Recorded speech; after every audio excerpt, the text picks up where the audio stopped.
And now our fifth speaker, code 3140, Autism and Minecraft.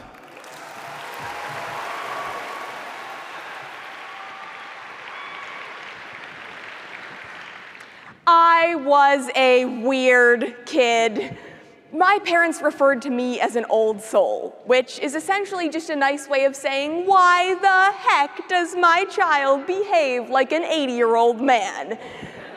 From my love of jigsaw puzzles and my constant need to wear a plaid jacket to my morning dose of Miralax, my quirks were a defining factor of my childhood. So my parents and I weren't exactly shocked when I was diagnosed with autism. According to national organization, the Autism Community in Action, ASD is considered the fastest growing serious developmental disability in the United States. Autism prevalence has increased 178% since 2000, with 1 in 37 boys and 1 in 151 girls diagnosed. A variety of supports and adaptations exist for individuals on the autism spectrum, but one of the newest developments in this area has been the use of a popular video game, Minecraft. If you've raised or been a child in the last decade, you are probably familiar with Minecraft. Released in 2011, it took the world of video games by storm. Minecraft is considered a sandbox game, meaning it does away with the set levels and designated storylines often found in other digital games. Instead, players can build, mine, and interact with others to their heart's content. Sandbox games like Minecraft fulfill the development of important problem-solving and social communication skills. So today, we will examine the valuable influence of Minecraft on neurodivergent kids by first pressing play to begin establishing an understanding of the relationship between autism and Minecraft.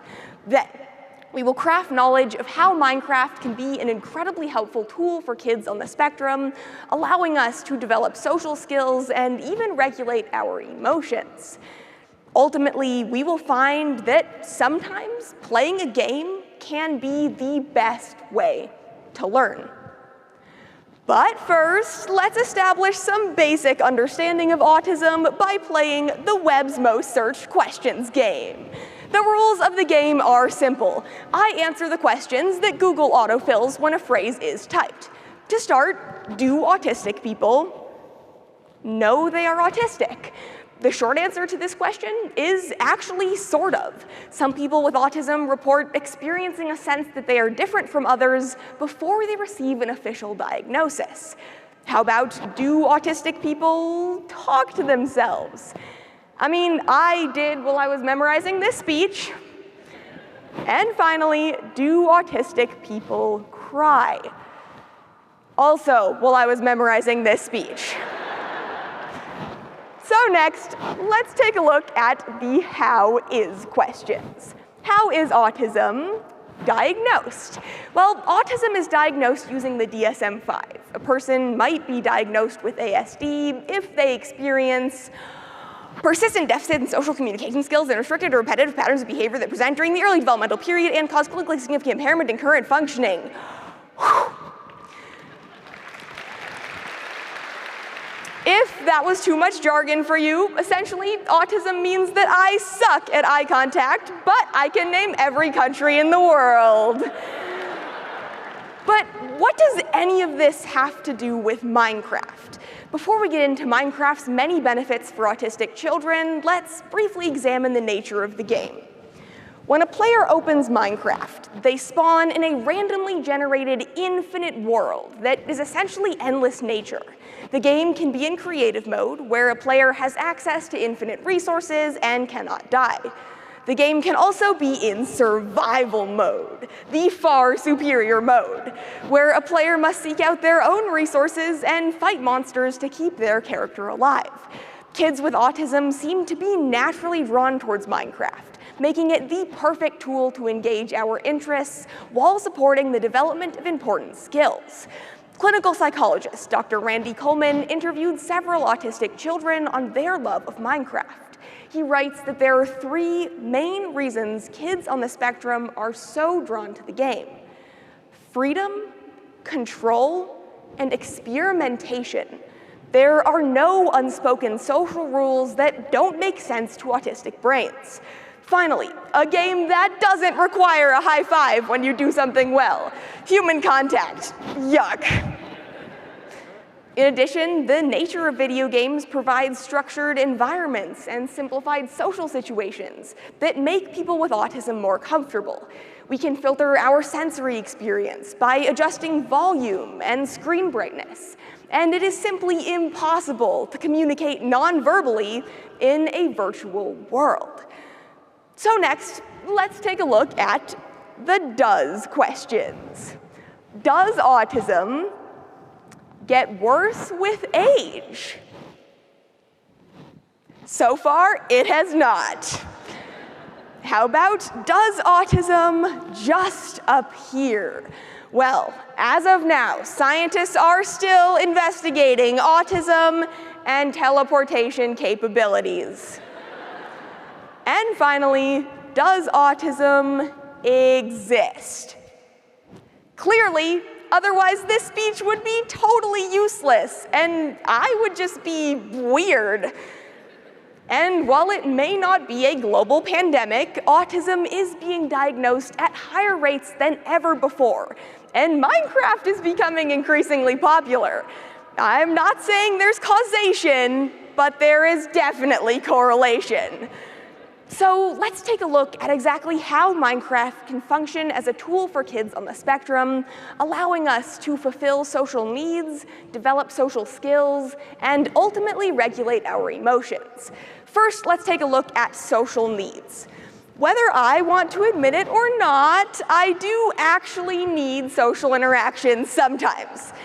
And Minecraft provides the perfect environment for fulfilling those needs in a low-stress manner. In the game, players have more control over social situations than they do in the real world. This is especially important for kids on the spectrum. In the real world, a playdate for autistic children might end abruptly when one child reaches their limit for socialization. This can result in uncomfortable interactions. Just ask my parents. In Minecraft, however, a player can simply teleport away. Working to understand why another player might need to teleport or might deny a request for teleportation can help all children develop empathy for others. But Minecraft can also facilitate the acquisition of social skills themselves. Dr. Coleman established a framework for guiding social skills development in Minecraft. He writes that parents and educators can use the game to help their children detect, reflect, and connect. This can be put into practice through the example of players who establish functioning stores in Minecraft where they trade and barter with other players for resources. Now let's imagine that a player enters our store and asks our character, let's call him George, for a total of 6 diamonds in exchange for 1 dirt block. A horrible trade for those of you non-Minecrafters. George realizes this and understands that he is being taken advantage of. Then he must determine how to politely negotiate with the other player in order to establish a more fair trade. George might later be encouraged to apply these skills of empathy, problem solving, and negotiation to trading with toys at school, a less controlled, real-world environment, but one in which he now has practice to fall back on. Third and finally, perhaps the most important benefit of Minecraft for kids on the spectrum is emotional regulation. Dr. Catherine Ringland of UC Santa Cruz conducted research on Autcraft, an online Minecraft server specifically for kids with autism and our families. Ringland conducted extensive field notes and immersive in-world observations, which basically just means she played Minecraft for 200 hours. On the server, Ringland found some kids with autism using Minecraft to regulate their moods, a skill that is often difficult to develop for people on the spectrum. In an interview conducted during the research process, one 13-year-old with autism said that playing on the server helps me take out my anger on the monsters.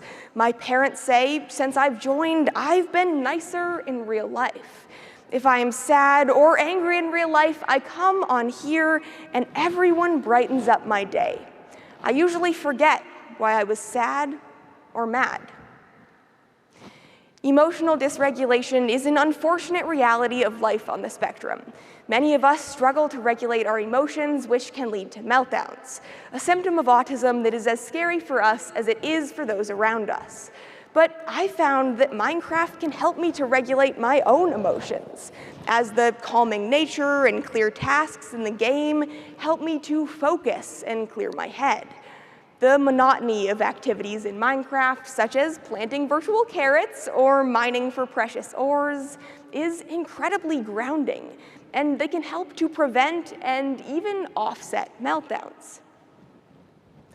Minecraft is an extremely unique tool that has the potential to provide real enrichment for neurodivergent kids. Dr. Ringland aptly summarizes that as a group, kids with autism are doubly disempowered, both as children and as people living with disabilities.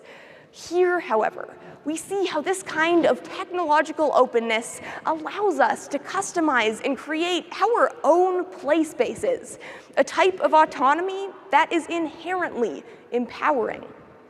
Making Minecraft more accessible is an incredibly important step in moving towards a more accessible world.